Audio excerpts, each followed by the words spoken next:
আসসালামু আলাইকুম, অলটেক অ্যাসেস চ্যানেলের পক্ষ থেকে আমি মোহাম্মদ সোহাগ আর আপনি যে অলটেক অ্যাসেস। আজকে আমরা থাই গ্রিল ফিটিং করেছি বাইরের অ্যাসেসের। দেখেন অনেক সুন্দর করে আমরা থাই গ্রিল উপরে আমরা 3টি মাল দিয়ে একটা বর্ডার করেছি, মাঝখানে আবার 3টি মাল দিয়ে একটা বর্ডার নিচ্ছি, 3টি মাল দিয়ে একটি বর্ডার, আর মাঝখানে যে গ্যাপটা আছে 3টি মাল দিয়ে আমরা গ্যাপটা অ্যাকুরেট করে দিয়েছি। দেখেন আমরা সুন্দর করে থাই গ্রিল এই একটা আমরা টোটাল 10টা থাই গ্রিল আমরা কমপ্লিট করেছি।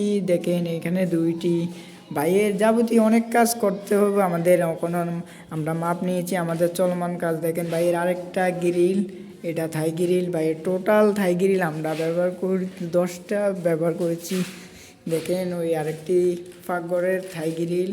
আপনারা যদি থাই গ্রিল তৈরি করতে চান আমাদের উপরে নাম্বারে যোগাযোগ করবেন। আর আপনারা এসএসের যাবতীয় কাজ আমাদের এখানে করা হয়, এসএসের গেট